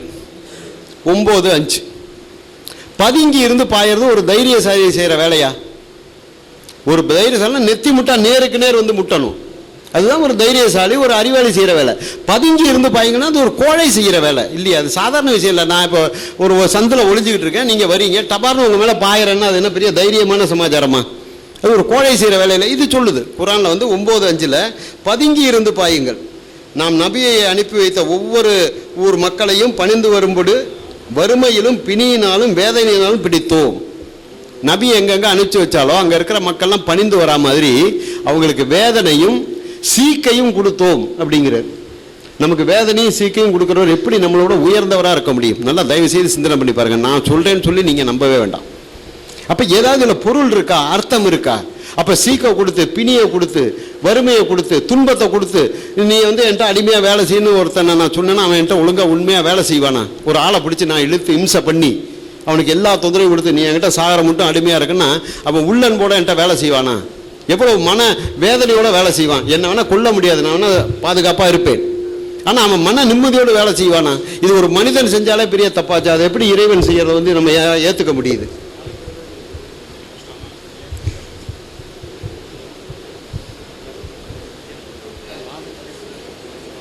என்னங்க இல்லை, இது இப்போ கடவுள் மறுப்புங்கிறதுக்காக சொல்கிறேன். இது மாதிரிலாம் செய்யறது ஒரு அன்பா அளவற்ற அருளாளன்னு எப்படி சொல்ல முடியும்னு கேட்குறேன். இது கடவுள் தலைப்புக்கு இல்லை, குரான் தலைப்புங்கிறாங்க. குரானை படித்தாலும், கடவுளை படித்தாலும், பகவத்கீதை படித்தாலும், ராமாயணம் படித்தாலும் கதை ஒரே கதை தான். இல்லாத கடவுளை இருக்குன்னு சொல்லிட்டு தன்னுடைய பொருளையும் நேரத்தையும் வீண் பண்ணிட்டு தான் நம்ம அலைஞ்சிட்டு இருக்கோமே தவிர இதில் எங்களுக்கு எந்த கடவுள் மேலே வருத்தமும் கிடையாது, வேதனையும் கிடையாது, அன்பும் கிடையாது, பற்றும் கிடையாது, பாசமும் கிடையாது. இல்லாத ஒரு பொருளை எப்படி நான் பாசம் வைக்க முடியும்? இருக்குன்னு யாராவது நிரூபித்து அதை ஏற்றுக்க தயார். நாங்கள் இல்லைங்கிறதுக்கு காலையிலேருந்து சொன்ன ஆதாரங்கள் உங்களுக்கு புரியும். சாதாரண ஒரு தண்ணி பாய்ப்பு ஐயா சொன்னாங்க, எல்லா கேள்விக்கும் பதில் சொல்லலை, ஒரு சில கேள்விக்கு மட்டும்தான் சொன்னாங்கன்னு. நாங்கள் கேட்டால் எல்லா கேள்விக்கும் அவங்க பதில் சொன்னாங்களா? சொல்ல முடியாது. ஏன்னு கேட்டிங்கன்னா எது ஒத்து வருதோ அது மட்டும்தான் ஒத்து வரும். அதுக்காக தான் இப்போ நீங்கள் கேட்டாலும் அதுக்கு என்ன பண்ணும், ஒரு கேள்வி நீங்கள், ஒரு கேள்வி நான். கொஞ்சம் முன்னே நான் சொன்ன மாதிரி அது மாதிரி இருந்தால் எல்லா கேள்விக்கும் பதில் இருக்குது. ஒன்றும் இதில் பேச்சுக்கு வேலை இல்லை. திரும்ப திரும்ப உங்களுக்கெல்லாம் நாங்கள் சொல்லிக்கிறதுன்னு இந்த நிகழ்ச்சி ஏற்பாடு பண்ணது நாங்கள் ரொம்ப மகிழ்ச்சி அடைகிறோம், சந்தோஷப்படுறோம். ஏன்னா நீங்கள் சொல்கிறதுலேருந்து நாங்கள் சில தெரிஞ்சுக்கிற வேண்டியிருக்குது. இப்போ அறிவியல் விளமாக போட்டிங்க, அதை நாங்கள் ஒத்துக்க வேண்டாதான். அது இன்னும் போய் இப்போ ஐயா சொன்ன மாதிரி நெட்டில் அதை முழுக்க படிக்கணும். ஏன்னா மதவாதிகள் அவங்களுக்கு தேவையான மட்டும் கழித்து சொல்லுவாங்க. நாங்கள்லாம் அப்படி கிடையவே கிடையாது. ஐயா சொன்னாங்க, ஐயா சிலையை பாரு உங்களை மாதிரி இல்லைன்னு கீழே எழுதியிருக்கிறத பார்ப்பான்னு ஐயா சொன்னார். வேறு கீழே பாருன்னு சொல்ல அது ஐயா கொஞ்சம் கொச்சைப்படுத்தி அது செக்ஸுவலாக கீழே பாருன்னு ஐயா சொல்லவே இல்லை. பெரியார்ட்ட செக்ஸுக்கெல்லாம் வேலையே கிடையாது, அவர்கிட்ட கொச்சப்படுத்துறதுக்கு வேலையே கிடையாது. கீழே எழுதியிருக்கிறத பாருன்னார். எனக்கு வைக்கிற சிலையை பார்க்காது, அது என்ன மாதிரி இருக்குன்னு அவசியமே இல்லை. கடவுள் இல்லை, கடவுள்னு எழுதியிருக்கானா பாரு, அதுதான் என்னுடைய கொள்கைன்னார். இல்லைன்னு சொன்னால் அதுக்கும் ஒரு தேங்காய் சூடம் கொளுத்தி அவன் கடவுள் ஆக்கிடுவாங்கிறதுக்காக சொன்னார். அப்போ கூட என்னுடைய சிலையை வச்சு அவன் சம்பாதிக்க கூடாது. அது கூட உதாரணம் சொன்னேன். புத்தரை கடவுள் ஆக்கிட்டான், வள்ளலாரை கடவுள் ஆக்கிட்டான். அவங்களாம் கடவுள் இல்லைன்னு சொன்னவங்க தான். காரணம் அவங்க சிலைக்கடியில் அதெல்லாம் எழுதப்படவில்லை, கடவுள் இல்லைன்னு எழுதப்படவில்லை. அதுக்கு தான் ஐயா சொன்னார், சிலையை பார்க்காத, கீழே எழுதியிருக்கிறத பார், அதுதான் முக்கியம் அப்படின்னார். நமக்காக வாழ்ந்தவருங்க. இன்னும் கூட ஐயா சில கருத்தெல்லாம் சொல்லிருக்காரு, நாளைக்கு சொல்கிறேன். உங்கள் இஸ்லாத்தை பற்றி ஐயா எவ்வளோ உயர்வாக தெரியுங்களா சொல்லிருக்காரு எங்களுக்கு. அதெல்லாம் நிறையா இருக்குது. நாங்கள் மதத்தை ஏற்றுக்கல, அதனால எங்களால் அதை ஏற்றுக்க முடியல. அது எங்களுக்கு தேவையில்லாத ஒரு சமாச்சாரம். அதான் காலையிலே நான் சொன்னேன், இப்போ பெரியாரே வந்து இதை பார் கடவுள் இருக்குன்னு சொன்னால் கூட சரி பெரியாருக்கு பைத்தியம் பிடிச்சிருதுன்னு நான் சொல்லுவேன். என்கிட்ட சொல்லுவான், பெரியார் வந்து வீட்டில் பிள்ளையார் வச்சு கும்பிட்டார் தெரியுமா அப்படிமா. நான் ஆமாம்பேன். ஏன் தெரியுங்களா, சங்கராச்சாரி காலையில் சாமியெல்லாம் செருப்பால் அடிச்சுட்டு தான் சாப்பிடுவான், அதனால பெரியார் வந்து பிள்ளையாரை வச்சு கும்பிட்டாரு. சங்கராச்சாரி செருப்பால் அடிக்கிறத நீ பாத்தியாமா, பெரியார் பிள்ளையார் கும்பிடுறத நீ பாத்தியா, எனக்கு அவன் சொன்னானா, எனக்கு இவன் சொன்னான். இது விதண்டாவாதான். இப்போ காலையில் கூட ஐயா சொன்னார், இது இப்படியே போய் போய் போய் போய் இந்த அணு எங்கே போய் நிற்கும்னார். அது எங்கள் ஒரு ஆள் வெற்றி அழகன்னு இருக்கார் எங்கள் இயக்கத்தில். அவர் சொல்லுவார், நியூட்ரான்லேருந்து எலக்ட்ரான், இந்த எலக்ட்ரான் தான் கடவுள்மா. அப்புறம் டமக்ரான்னு சொல்லுது, டமக்ரான் தான் கடவுள்மா. கவுக்குறான் அப்படின்னு சொல்லு, கவுக்குறான் தான் கடவுள்மா. டுபுக்குறான் அப்படின்னு சொல்லு, டுபுக்குறான் தான். இப்படி விதண்டாவாதம். டுபுக்குறான், எடுக்கிறான், பிடிக்கிறான்னா அதுதான் கடவுள், அதுதான் கடவுள்னு சொல்லிட்டு போயிட்டே இருக்கலாம். அதுக்கு இவ்வளோ பெரிய கூட்டம் தேவையில்லை, அரங்கு தேவையில்லை. ஆனால் உண்மை என்ன, தயவுசெய்து நீங்கள் அதை தான் சிந்திச்சு பார்க்கணும். அந்த சொன்ன மணி, என்னுடைய கடிகாரத்தில் மணி 8 ஆயிடுச்சு. அடுத்தது கேள்வி பதிலாக என்னமா அவங்க முடிவு பண்ணிக்குவாங்க. கேள்வி பதில், அடுத்தது கேள்வி பதில்.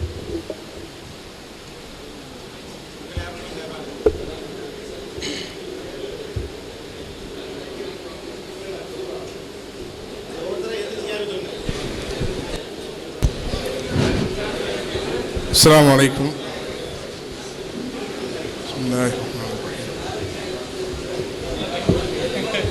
ஐயா சொன்னாங்க இப்போ பெஞ்ச் வந்து ஆசாரி தயார் பண்றதுன்னு. பெஞ்சுக்குள்ள மூலப்பொருள் யார் தந்தது? மரக்கட்டையிலேருந்து வந்து. அந்த மரக்கட்டை யார் கொடுத்தது?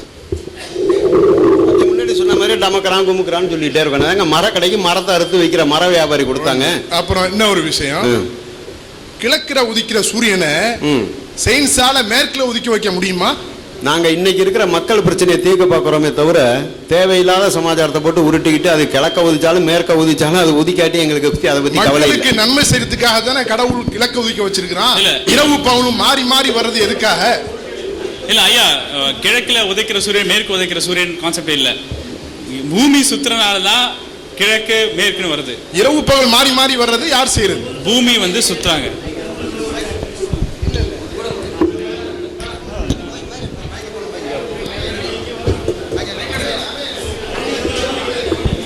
கேள்வி கேட்கிறவங்க இந்த பக்கம் வந்துருங்க. ஒருத்தர் ஒரு கேள்வி கேட்டுட்டு தொடர்ந்து வாதம் இல்லை, அவங்க பதில் சொல்லுவாங்க. அதுக்கப்புறம் அடுத்தவர் அடுத்த கேள்வி கேட்கறது. ஒரு நிமிஷம்.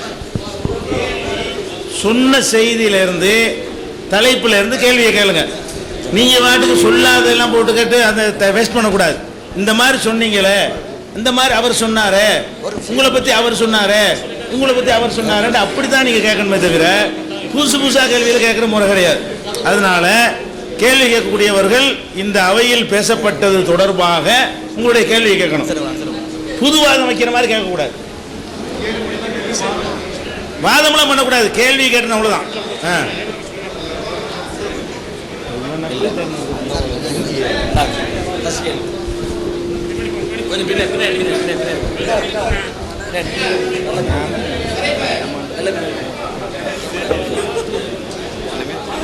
அஸ்ஸலாமு அலைக்கும். ரெண்டு தரப்புலையும் ஒரு கேள்வி இருக்கு, கேட்கலாமா? அதாவது இங்கே தமிழ்நாடு தௌஹீத் ஜமாத்தில் இருக்கிறவங்க கிட்ட கேட்குறோம். அமைதியா. இந்த மரைக்காயர் லப்பை அப்படின்னு சொல்லி ஜாதிகள் இருக்கிறதா சொல்லி அவங்க சொல்கிறாங்க. இதற்கான விளக்கம் எங்களுக்கு தேவைப்படுது. அதுக்கப்புறம் இந்த குண்டு வைக்கிறது, திருடுறது, கள்ள நோட்டு அச்சடிக்கிறது, இதெல்லாம் இறைவனை கொண்டு தான் நடக்குது அப்படின்ற மாதிரியான விஷயங்கள் சொல்கிறாங்க. அதற்கான பதில் தேவைப்படுது. அதுக்கப்புறம் இந்த உலக முஸ்லீம்கள் இப்படி நடக்கிறதுக்கு காரணம் இஸ்லாம் ஒழுக்கத்தை போதிக்காதது அப்படின்ற மாதிரியான ஒரு குற்றச்சாட்டு வைக்கிறாங்க. அதற்கான காரணம் சொல்லணும். அப்புறம் அங்கே நம்ம கேட்குறது என்னன்னு சொன்னால், இவங்க வாதங்களை எடுத்து வைக்கும்போது இந்த யூனிவர்சல் எக்ஸ்டென்ஷன் இதை முடிச்சுட்டு அவங்கள்ட்ட கேளுங்களேன். இல்லை, ரெண்டு கேள்வி கேட்டேன், அவங்களும் அனுமதி அவங்க தனியாக ஆன்சர் பண்ணுவாங்கம்மா. என்கிட்ட கேட்டீங்கள கேள்வி இந்த சைடில் அது முடிச்சிருங்க. அடுத்து ரெண்டாவது அவங்கள்ட்ட கேளுங்க.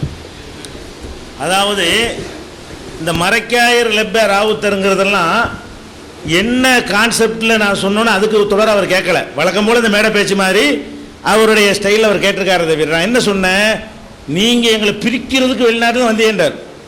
பிரிக்க வரல சேர்க்க வரணும், அதுக்கு தான் சொன்னமே தவிர உங்கள்கிட்ட சாதி இருக்குன்னு சொன்னீங்க அப்படிங்கிற மாதிரி திசை திருப்புற மாதிரி அந்த மேடை பேச்செல்லாம் மறுபடியும் அவர் பேசினார்.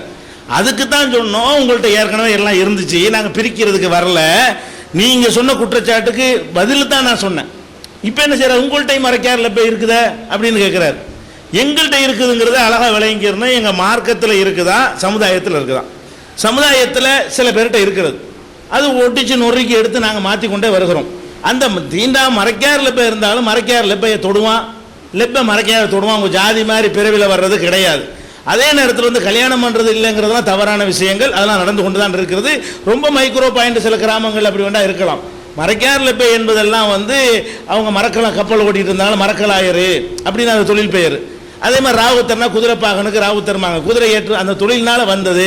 இதை ஏன்டா ஜாதியாக சொல்லிட்டு இருக்கு நான் கண்டிச்சிட்டு இருக்கமே தவிர எங்கள் மக்கள்கிட்ட அது கிடையாது, ஒழிச்சிக்கிட்டு இருக்கிறோம். அந்த காலத்தில் கல்யாண பத்திரிக்கை போட்டாலும் இந்த மறைக்கார் அந்த ராவுத்தர்னு போடுவாங்க, இப்போ அதெல்லாம் போடுறது கிடையாது. இது இல்லைப்பா, இஸ்லாத்தில் மனுஷன் தான் இருக்குன்னு சொல்கிறோம். அதனால அதில் ஒரு மேட்ரு கிடையாது, அவர் தப்பாக சொல்லியிருக்காரு. ஒன்று. அடுத்து என்னன்னு கேட்டால், இந்த குண்டு வெடிக்கிறதுக்கு பற்றி எவனோ ஒருத்தன் கேட்டானா, எவனோ ஒருத்தன் இந்தியா டூரில் சொன்னானா, எவனோ ஒருத்தர் எழுதுனானா, அல்லாவுக்காக நான் செய்ய வேண்டும், இதைத்தான் நீங்கள் உண்டாக்கி இருக்கிறீங்க அப்படிங்கிறார். இது ஒரு பகுத்தறிவாதி பேசுகிற பேச்சா? 1000 பேர் 1000 விஷயத்தை சொல்லுவான். இஸ்லாத்தில் நீ இருக்குன்னு சொல்கிறான், அந்த அருக்கு குரானில் சொல்லியிருக்கு, நபி சொன்னாருன்னு தான் சொல்லணும். அப்போ நான் கேட்குறேன், இந்த மாதிரி விட மிஞ்சி போன ஒரு அயோக்கியத்தனத்தை செஞ்ச ஒருத்தனை தமிழ் போராளின்னு நீங்கள் சொன்னீங்க, அதுக்கு என்ன காரணம்? இன்றைக்கு போட்டு ராஜீவ்காந்தியை கொலை பண்ணது யாரு? இந்த நாட்டில் உள்ள தமிழ் தலைவர்கள் எல்லாம் கொலை பண்ணது யாரு? லட்சோப தமிழ் மக்கள் அகதிகளாக்குனது யாரு? அந்த வரலாறுலாம் தெரியாத இடத்துல இருந்து பேசுனீங்களா? இந்த வெடிகுண்டும் தற்கொலை தாக்குதலும் இந்த குண்டு வெடிப்புகள்ங்கிற வகையில் மிகப்பெரிய அழிவுகளையும் நாசத்தையும் ஏற்படுத்தி தமிழ் சமுதாயத்தை சந்தில் நிப்பாட்டினது யாரு? மதத்தின் அடிப்படையில் நாங்கள் செய்ய மாட்டோம்னு சொல்லக்கூடியவங்களை மத அடிப்படையில் எங்களை விட்டு இருக்க வடப்பகுதியில் விரட்டி அடித்து சொத்துக்கள்லாம் சூறையாடி 24 மணி டைம் கொடுத்து செஞ்சது யாரு? என்னமோ அந்த மதத்தை சொன்னால் உங்க ஆதரிக்கிறவங்கலாம் ரொம்ப அப்படியே சாத்வீக மாதிரியும், ஆனால் இங்கே இருக்கிறவட கூட அங்கே இருக்கிறான். இந்த மாதிரி வன்முறை வெறியாட்டம் மிருக வெறியாட்டம் ஆடினவர்கள் எல்லாம் ஸ்டாலின்ட்ட போய் கேளுங்க, யாருன்னு தெரியும்? நம்ம துணை முதல்வர் சொல்லல, நம்ம இரும்புத்திரை ரஷ்யாவுடைய ஸ்டாலினா நான் சொல்றேன். மனித குலத்தை நரவேட்டையாடி இருக்கிறீங்க. அவ எத்தனை லட்சக்கணக்கான மக்களை கொன்று குவிச்சிருக்கிறீங்க, அமெரிக்கா கொன்றதை விட அதிகமாக கொன்று குவிச்சிருக்கிறீங்க. அப்ப அதெல்லாம் யார் போய் பேசுறது? அதெல்லாம் உங்க கடவுள் மறுப்பு ஆளுக்கு தானே. கம்யூனிசம் பொருளாதார விஷயத்தில் மாறுபட்டாலும் அவங்களும் கடவுள் மறுப்புல உள்ளவங்க தான். கடவுள் இல்லைன்னு அவங்களும் சொன்னாங்க, நீங்க பேர் சொல்லக்கூடாது. கடவுள் இல்லைன்னு அவங்க கருத்தம். அப்ப கடவுள் மறுப்பாளர்கள்ங்கிறதை நீங்க என்ன செய்யணும்? அது கடவுள் மறுப்பாளர் தானே. அதான் கேட்கிற கடவுள் மறுப்பாளர் ஏன் கருத்துங்க? அதான் சரி கேளுங்க. அவர் கேட்கறதுக்கு பதிலுமா கடவுள் கேட்கிறேன். இப்ப கடவுள் நான் என்ன கேட்கிறேன்னா, எவனோ ஒருத்தன் இப்போ இந்தியா டூரில் எவனோ ஒருத்தன் பேட்டி கொடுத்தும் இருக்கலாம், கொடுக்காம இருக்கலாம். இந்தியா டூரில் என்னென்ன பேட்டி வந்துச்சு மொத்தமாக எடுத்து பார்த்தா எல்லாம் நாரி போயிருமே. பத்திரிக்கைக்காரன் என்ன வேணாலும் கூட குறைய போடுவான், சொன்னதையும் போடுவான், சொல்லாதையும் போடுவான், சொன்னதை மிகைப்படுத்தியும் போடுவான். ஒரு விவாதத்தில் எவனோ ஒருத்தன் சொல்றதை ஒருத்தர் எடுத்து வைக்கிறாருன்னு கேட்டால் இது அறிவியல் பூர்வமான ஒரு விஷயமா? இது ஒரு விஷயம். அடுத்து என்ன? ஒழுக்கக்கேடு எடுத்துக்கொண்டால் உங்கள்ட்ட ஒழுக்க எந்த மதத்தில் ஒழுக்கக்கேடு இல்லை, அப்போ மதம் இல்லைன்னு சொல்றவங்கள்ட்ட ஒழுக்கக்கேடு இருக்குது. இந்த ஒழுக்கக்கேடு இல்லை, ஒழுக்கக்கேடெல்லாம் ஒழிக்க வந்த இவங்களுடைய எடுத்துக்கொண்ட துறை என்ன தெரியுமா? இந்த கடவுள் மறுப்பு சொன்ன 50 பேரும் தேர்ந்தெடுத்து கொண்ட சாக்கடை சினிமா தான்.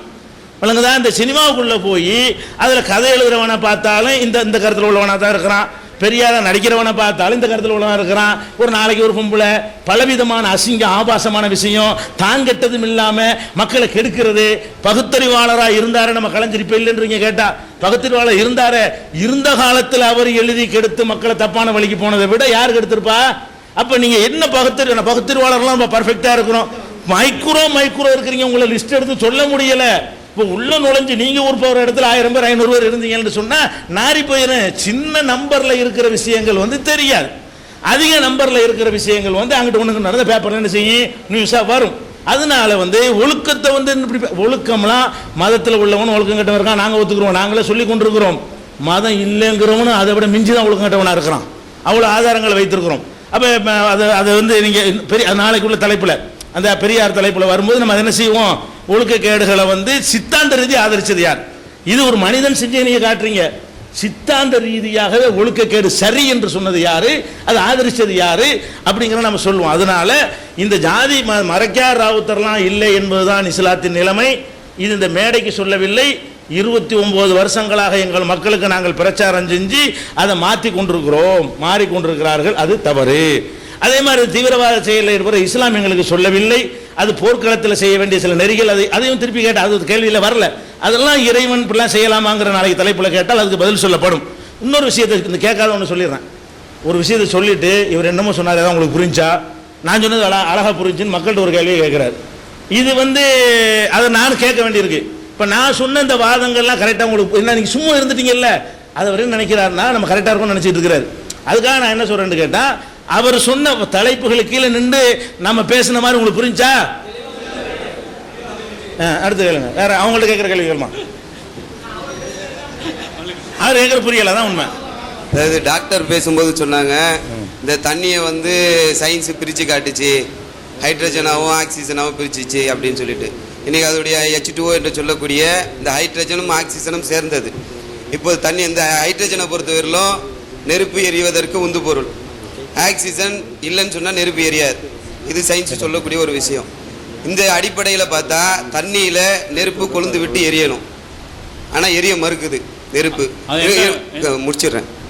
இதோடு சேர்த்து இந்த யூனிவர்சல் விரியுது இல்லைங்களா, இந்த ஒளி வந்து ஒரு செகண்டுக்கு 3 லட்சம் கிலோமீட்டர் பயணம் செய்யுது. இதை விட வேகம் இல்லை அப்படின்னு சொல்லும்போது இந்த யூனிவர்சல் எக்ஸ்டென்ஷன் இவ்வளோ அதை விட வேகமாக விரியுதுன்னு சொன்னால் அதற்கான ரீசன் என்ன சார்? ஃபஸ்ட்டு வந்து எந்த மாலிகுலர் காம்பினேஷனில் கம்பைன் ஆகுதுன்னு அர்த்தம். 2 ஹைட்ரஜன் மாலிகுலும் 1 ஆக்சிஜன் மாலிகுலும் ஃபியூஷனில் சேர்றனால நீர் வருது. அது எந்த எண்டோதர்மிக் ரியாக்ஷன் பேர்? 2 molecule of hydrogen 1 molecule of oxygen.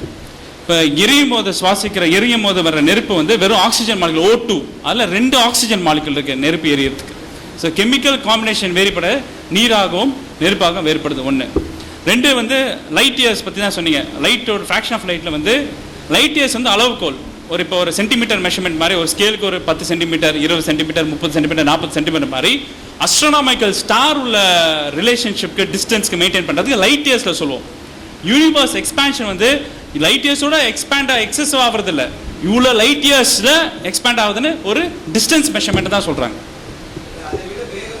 இல்லை அதோட வேகம் அல்ல, கேட்டுன்னு அவ்வளோதான், கேள்வி கேட்டு விட்டுருணும். தோழர் ஒன்று சொன்னார், வெடிகுண்டு வைக்கிற இடத்துல கள்ள நோட்டு அடிக்கிற இடத்துலலாம் இறைவன் இருக்காரு சொன்னார். அதுதான் சொல்லவே இல்லை. அவர் என்ன சொல்கிறாருன்னா, எல்லா காரியங்களையும் நான் தான் திட்டமிட்டு நடத்துகிறேன். அது உங்கள் குரானில் மட்டும் கிடையாது, பகவத்கீதையிலே இருக்குது. மரம் செடி கொடியும் நானேன்ட்டான், எல்லாமே நான் தான். தூணில் இருப்பார் துருவில் இருப்பார்னா. அப்போ எங்களுடைய கேள்வி என்னென்னா, எல்லா இடத்துலையும் இருப்பார் சொன்னால் அப்போ இந்த கெட்ட காரியங்கள் நடக்கிறதுனே அவர் இருக்கார் தானே அர்த்தம். அப்போ ஏன் அவனை காட்டி கொடுக்கலன்னு கேட்டேனே தவிர அவர் அந்த காரியத்தை செய்கிறார் நான் சொல்லலை. நீங்கள் அதை உங்கள்கிட்ட கேள்வியை கேட்கல யாரு? அவர் கேட்டார், கொஞ்சம் அவர் கேட்டார், ஏன்ட்ட தான் கேட்டார். அதாவது நீங்கள் அடுத்த தலைப்பில் உள்ளது இதில் சொல்கிறேன், திருப்பி நான் சொல்கிறேன். அது கடவுளை பற்றி தான் அடுத்து என்னென்ன செய்கிறாருன்னு வருதுல, இருக்காரா இல்லையாங்கிற அந்த தலைப்பு இதில் நீங்கள் பேசினா தான் தப்புங்கிறேன். இல்லைப்பா ஐயா, அந்த கேள்விக்கு பதில் இல்லை, நாளைக்கு சொல்லுவோம். கேள்விக்கு பதில் நாளைக்கு தலைப்பு இருக்கு. பள்ளிக்கூடம் தான் வரும். நாளைக்கு தலைப்புக்கு வெளியே போகக்கூடாது, நாங்கள் லிமிட் போட்டால் அப்படி நிற்போம். ஆசிரியர் மாதிரியே இருக்கீங்க. ஏன் நாளைக்கு தலைப்பு போடாட்டிங்க பேசிடலாம். அஸ்ஸலாமு அலைக்கும். அதுதான் இப்போ அவர் சொன்னதான் என்னோட கருத்தம். கிட்டத்தட்ட நம்ம ஒரு 8 மணி நேரம் பேசியிருக்கோம். இதில் வந்து இன்றைக்கி கொடுக்கப்பட்ட தலைப்பு என்னன்னு சொன்னால், இறைவன் இருக்கின்றானா, இதுதான் தலைப்பு. நீங்கள் ஆனால் கொடுத்த 4 தலைப்பையும் பேசி பேசி பேசி பேசி குழப்பறது எனக்கு ஒன்றுமே புரியல. உண்மையிலே அவர் விளங்கிச்சான்னு கேட்டார், அதுக்கு வேண்டி நான் பதில் சொல்கிறேன். ஒன்றுமே விளங்கலை. என்னன்னு சொன்னால், இப்போ நீங்கள் கொஞ்ச நேரத்துக்கு முன்னாடி பேசுனது கூட என்ன சொன்னால், ஒழுக்கம்ன்றது இறைவனுக்கு சம்மந்தமே இல்லையே. நம்ம என்ன கேட்குறோன்னா, இறைவன் இருக்கிறானா. நெக்ஸ்ட் தலைப்பு குரானில் இருக்க தலைப்பு நாளைக்கு தான் இருக்குது. குரானில் என்னென்ன சட்டங்கள் இருக்குது, ஏன் கழுத்தை வெட்டுறோம், ஏன் ஜிகாத் இருக்குது, ஏன் தொழுகை இருக்குது, எல்லாமே நாளைக்கு பேச போகிறோம் இன்ஷா அல்லாஹ். அப்போ நம்ம இன்னைக்கு பேச வேண்டிய தலைப்பு என்னன்னு சொன்னால், இறைவன் இருக்கின்றானா. இதுதான் 8 மணி நேரமாக நம்ம பேசியிருக்கோம். இதுக்கு தகுந்த ஆதாரம் அவங்க பல நேரமாக கேட்குறாங்க, பல நேரமாக. இன்ஷா அல்லாஹ் இப்போ நீங்கள் சொல்லுங்கள், நான் எதிர்பார்க்குறேன். அஸ்ஸலாமு அலைக்கும். இறைவன் இருக்கிறானா அப்படின்னு கேள்விக்கு இறைவன் இருக்கிறான் அட்டாயத்துக்கு உலகின் உருவாக்கம் பற்றி, பிக் பேங் தியரி பற்றி காலைல ஒரு லெக்சர் இருந்தது. இப்போ உயிர்களின் தோற்றத்தை பற்றி ஒரு லெக்சர் இருந்தது. 2 லெக்சர் தோழர் கேட்டாரா இல்லையா எனக்கு தெரியல, இருந்தாரா இல்லையான்னு தெரியல. 2 கேட்டிங்களே, ஃபைன். அப்போ புரியுதுன்னா மறுபடியும் தொலைபேசி நம்பருக்கு ஒரு நாள் கிளினிக் வாங்க, சாவகாசமாக புரியுற அளவுக்கு விளக்கமாக பேசுவோம். 3 இருக்கு இல்லைன்னு சொல்கிறதுக்கு இங்கே ப்ரூவ் பண்ணுறீங்க, இருக்கான்னு அங்கே கேள்வி கேட்குற தருணங்களும் கேட்டிருக்கோம் தோழர்.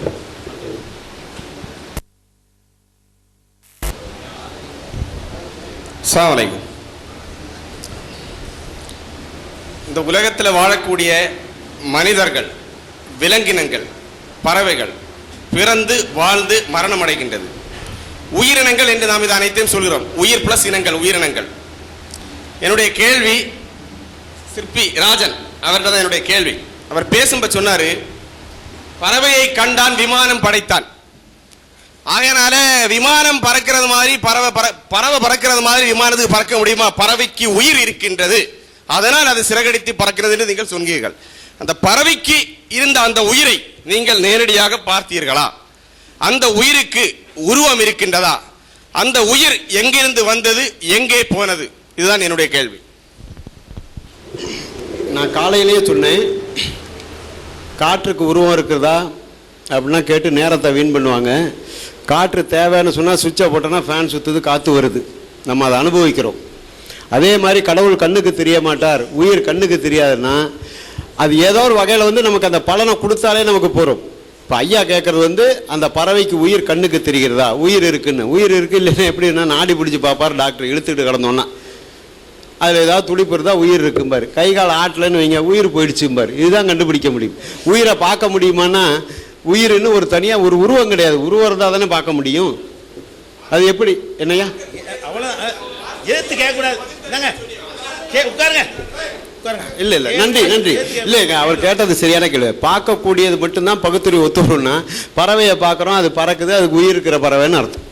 அந்த பறவை பறந்துட்டு போய் கீழே பொத்துட்டு விழுந்துருச்சுன்னா என்ன அர்த்தம்? இப்போ நான் இருக்கேன், எனக்கு ராஜன்னு பேர், என் பேரா ராஜன். நாளைக்கு நான் செத்து போனோன்னு ரோட்டில் தூக்கிட்டு போவான். என்ன சொல்லுவான் தெரியுங்களா? ராஜனுடைய பணம் போகுதுமா. அப்போ ராஜன் எங்கே போயிட்டான்?